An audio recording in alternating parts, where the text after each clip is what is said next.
I'm Peter Adamson, and you're listening to the History of Philosophy podcast, brought to you with the support of King's College London and the Leverhulme Trust. Online at www.historyofphilosophy.net. Today's episode, Am I Bothered? Epicurean Ethics.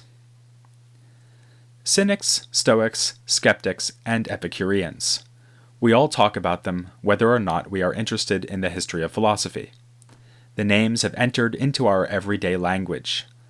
A politician can cynically manipulate an election result, then show stoic resolve when he loses anyway, because he was skeptical about whether he'd enjoy holding office. If he'd rather enjoy the good things in life, in particular fine food and drink, then we might describe him as an Epicurean. For us, an Epicurean is not just someone who enjoys pleasure, after all, who doesn't, but someone who has refined taste in their pleasures. Epicurus, though, would have been surprised to discover his name being associated with the life of a gourmet. He encourages us to be ready to enjoy the simple delights of plain bread and water. Clearly, the modern use of the word Epicureanism is not the best guide to the philosophy of Epicurus. His philosophy certainly did not center around the search for refined pleasure.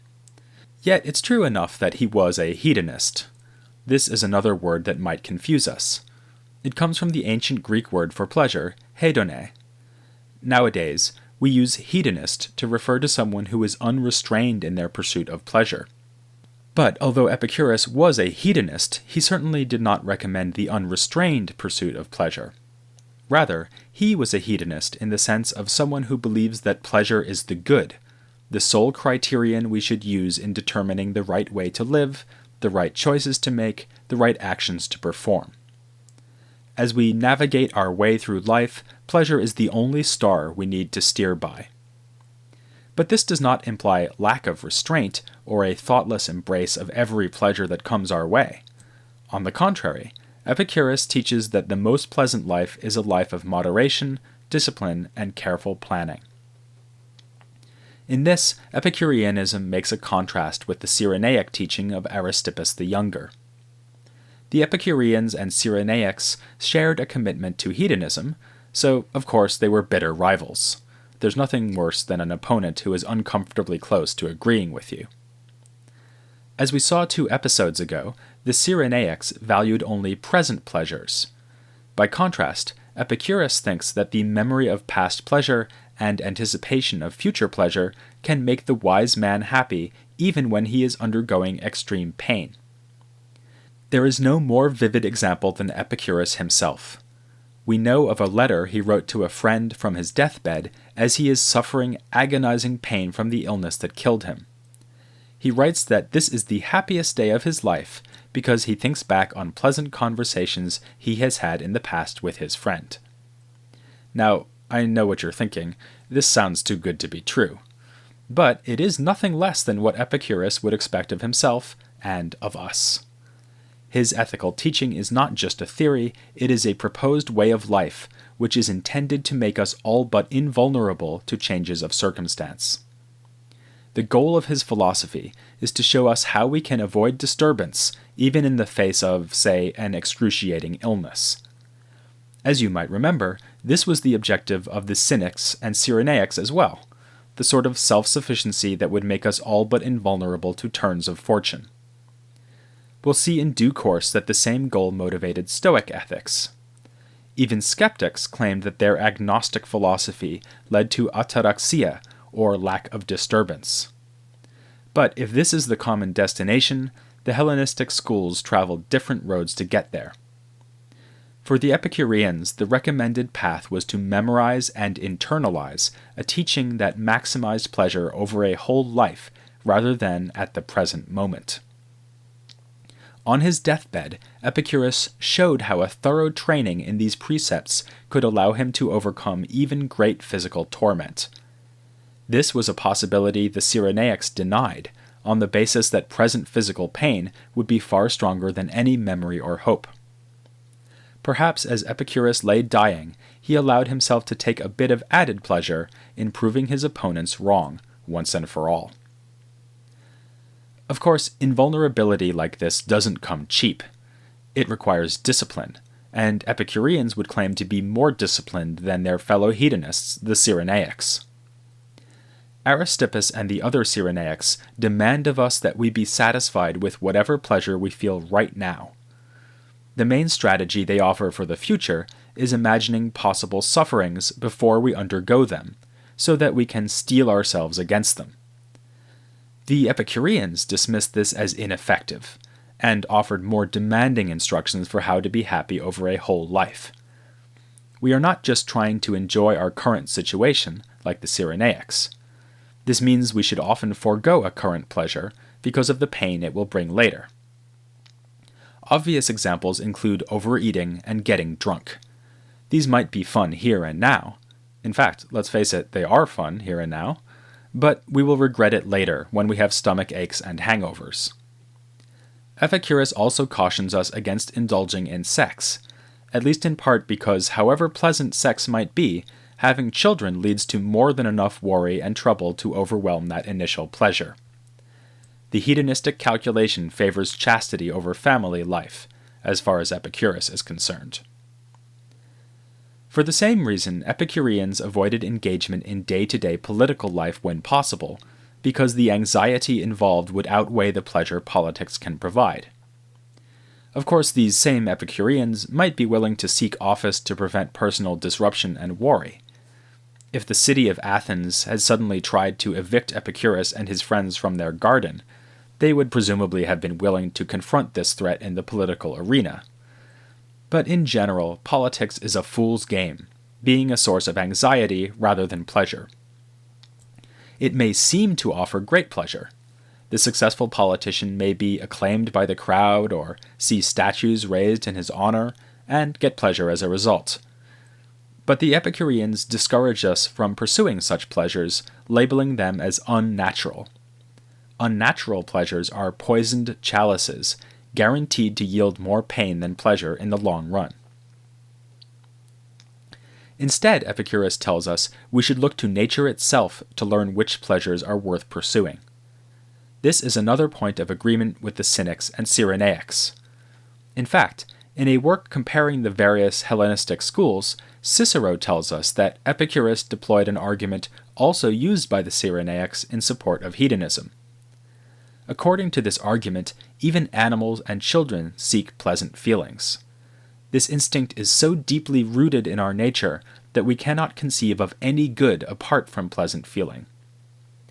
Epicurus can improve on the Cyrenaics' use of this argument in light of his epistemology. As we saw last time, he sees sensation as the measuring stick of all belief. So he declares that there is no need to argue for the goodness of pleasure. Any creature endowed with sensation, the capacity to have feelings, will seek out pleasure.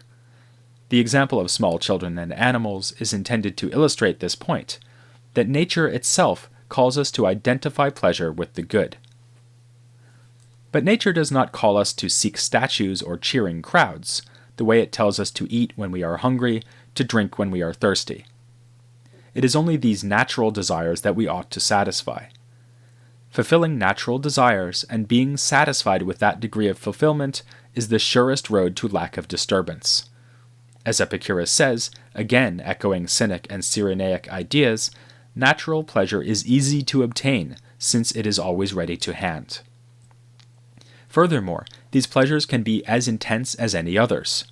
When we are genuinely in need of food and drink, plain bread and water are so thoroughly enjoyable that nothing could improve upon them. Epicurus's praise of natural and necessary pleasures, the pleasures we really need if we are to avoid pain, has led many to believe that he is that most paradoxical of philosophers, an ascetic hedonist. In his letter on ethics, written to a friend named Menoikeus, Epicurus memorably says that when he encourages us to pursue pleasure, he does not mean the pleasure of boys, women, and fish, that is, pederasty, sex, and fine food. Such passages encourage the idea that Epicurus wants us to avoid luxurious pleasures at all costs, steering clear of anything nicer than the most basic necessities. After all, he might say, luxury is always going to be more trouble than it's worth. But this seems wrong. Epicurus is not Diogenes the cynic, after all. He is deeply convinced that pleasure is good, indeed the good.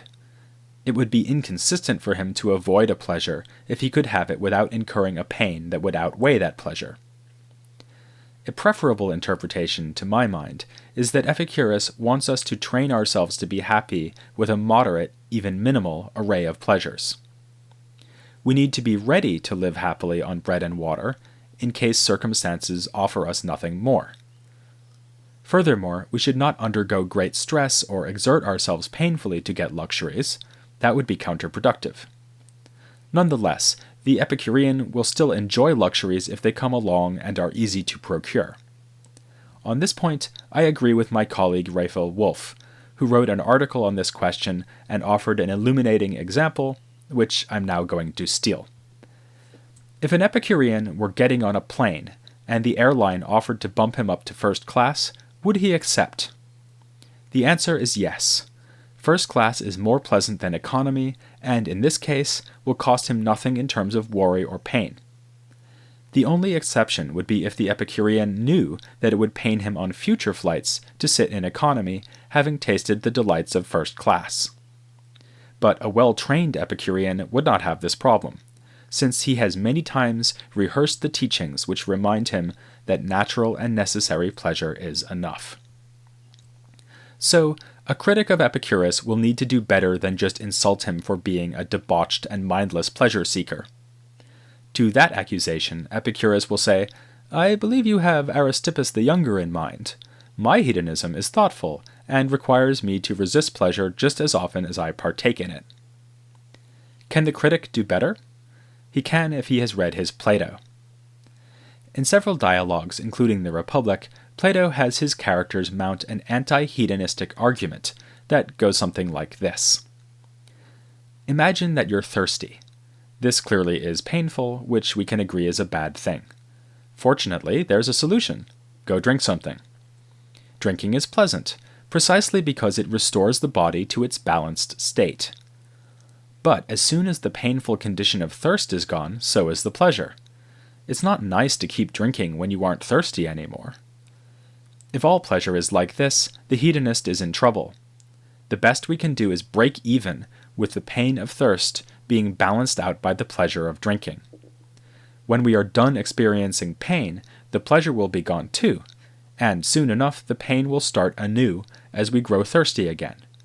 So, a life devoted to this sort of pleasure is doomed to failure, because you can never come out ahead, like someone who can't save money because they only earn enough to pay off the debts they are constantly accruing. In the Gorgias, Plato memorably compares someone in this situation to a man continually trying to fill a leaky jar. Epicurus answers this critique of the hedonist life, but in doing so he is forced to make his most controversial and least convincing ethical claim. Firstly, he thinks that when I am having pleasure, that precludes feeling pain, so I am not still pained by thirst as I am drinking. This isn't enough, though, if it turns out that every pleasure I have is balanced out by a prior or future pain. What he needs to do is show that I can do better than break even. Here comes the controversial part. Epicurus claims that when I am no longer in pain, that will in itself constitute the greatest possible pleasure. As he says in one of the pithy remarks he offered for his students' self-training, the cry of the flesh is to be neither hungry, nor thirsty, nor cold. Someone who is without these and expects to be free of them in the future rivals the god Zeus for happiness. Later authors tell us that Epicurus developed some newfangled terminology in explaining this idea. The terms don't appear in his extant works, but Epicurus did have a fondness for coining technical expressions, and they are well attested in our sources. He distinguished, we are told, between two kinds of pleasure, kinetic and static. The difference is that a kinetic pleasure involves some kind of change or process. The word kinetic comes from the Greek kinesis, which means motion or change. A static pleasure, by contrast, is stable and does not involve any process of transition. Paradigmatic examples of kinetic pleasures would be things like eating, drinking, and sex. These are, of course, the pleasures considered in Plato's anti-hedonistic argument. Epicurus outflanks Plato by insisting that the state in which pain has been eliminated is not merely neutral, a brief and bland respite before the next round of pain and kinetic pleasure begin. Instead, this pain-free state is pleasant, indeed, so pleasant that nothing could improve upon it. This does answer Plato and significantly fleshes out our picture of the ideal Epicurean life. It is a life of moderation, intended to minimize the fluctuations of pain and kinetic pleasure, and to maximize the time we spend in the serene, static pleasure that comes with the elimination of all suffering. This helps explain why we should only value natural and necessary pleasures. If we allow the absence of fine dining or honor to upset us, even slightly, we risk missing out on the supreme pleasure that is lack of pain. It also enables Epicurus to combine his two preferred answers to the question of what constitutes the happy life. On the one hand, there is pleasure. On the other, there is ataraxia, the lack of disturbance. It turns out, on his theory of static pleasure, that these are actually one and the same, since lack of pain and disturbance just is static pleasure, the best pleasure there is. This is a brilliant move on Epicurus's part. Unfortunately, it is at best controversial and at worst wildly implausible. Later critics such as Cicero scornfully reject the claim that the mere absence of pain is the best pleasure we can have. To some extent, this comes down to a clash of differing intuitions. Plato assumes that the absence of pain is compatible with the absence of pleasure, and that someone who is merely free of pain may feel nothing at all, whether good or bad. By contrast, Epicurus thinks the same state would be one of utter bliss. He does, however, make sure to head off one possible objection. An opponent might say that even someone who is free of pain would have reason to seek out additional kinetic pleasure. For instance, if I am in this blissful state and someone offers me an almond croissant, I may well say yes, even without being hungry, just because they taste good. Epicurus doesn't deny this, but insists that when I eat the croissant, I am not actually making my life more pleasant. I am simply adding variety. Someone who managed to go through life without pain, but without almond croissants, would still be as happy as Zeus. But as we saw with luxuries in general, I might have reason to eat the almond croissant even if it doesn't increase my share of happiness. From what I've said so far, you might think that the right lifestyle for the Epicurean would be one of isolated moderation, minimizing contact with other people and their projects. We already saw that family life is a potential source of disturbance. But what about these friends who were the recipients of Epicurus's letters? Okay, one of his letters was to his mother, and he was pretty much stuck with her, and vice versa. Fortunately for him, his advice to avoid having children came too late to help her. But what about the other friends, and those who spent time with Epicurus in his garden? Aren't such engagements a potential source of pain, to be avoided at all costs? Far from it. Epicurus in fact claims that there is quite literally nothing that can safeguard our happiness so well as friendship. For one thing, friendship and companionable conversation is itself one of the greatest pleasures we can have. It's no accident that it was a memory of this kind of pleasure that consoled Epicurus on his deathbed. Also, Epicurus realizes that even someone who is neither hungry nor thirsty nor cold might still worry about where their next meal is coming from, or how they will stay warm when winter comes. Remember, to attain a life like that of Zeus, we also need to expect that we will avoid pain in the future, the reverse of the Cyrenaic idea of rehearsing the likelihood of future suffering. Friends are the greatest boon we can have in this respect, the ultimate insurance policy. Friends do each other good and know that they can call upon each other for help in the future. If I have many friends, I know I will never need to go hungry, because if it comes to it, I can get a meal at a friend's house. Thus, friendship, says Epicurus, has its roots in mutual benefit. This means not so much the actual benefits we give one another, as our confidence that more benefit is available later on if we need it. So friendship is, on two counts, crucial for the happy life. It is itself a great source of pleasure, and it helps protect us against disturbance, including the disturbance of worrying about tomorrow. This seems to make Epicurus vulnerable to an objection I raised when looking at Aristotle's theory of friendship. Shouldn't we value our friends for a reason other than our own happiness? Epicurus has made it sound like my friends are mere instruments for avoiding disturbance. He might be able to explain why I would undergo pains for the sake of friends, in order to build up mutual confidence of future beneficial behavior, but this all ultimately boils down to I'll scratch your back if you scratch mine. It looks to be a depressingly selfish view of friendship. Some interpreters find grounds for optimism, though. They suggest that there is a two-level strategy here. In general, I want to have friends because it benefits me, but in order to achieve that, I must genuinely cherish some individual people as friends. All well and good, you might say, but ultimately there is at least one threat that no friends and no amount of moderate living can protect me from. No matter how much you are enjoying this episode of the podcast, your enjoyment is diminished by the knowledge that it will end soon. And so it is with life. I can never truly be free of anxiety and disturbance because I am going to die someday. This, you might think, is the real problem with not being Zeus. He gets to be immortal, and we don't. And, speaking of Zeus, shouldn't I also worry that the gods might inflict all kinds of torment on me in the afterlife? If you thought all that hunger and thirst was bad, wait until you get to Tartarus. If you're not worried about this, then you need to listen back to the episode about Plato's myths. As usual, though, Epicurus is way ahead of us. He has detailed arguments for why we should fear neither death nor the gods. I fear, however, that if you want to hear those arguments, you'll have to join me next time on the History of Philosophy without any gaps.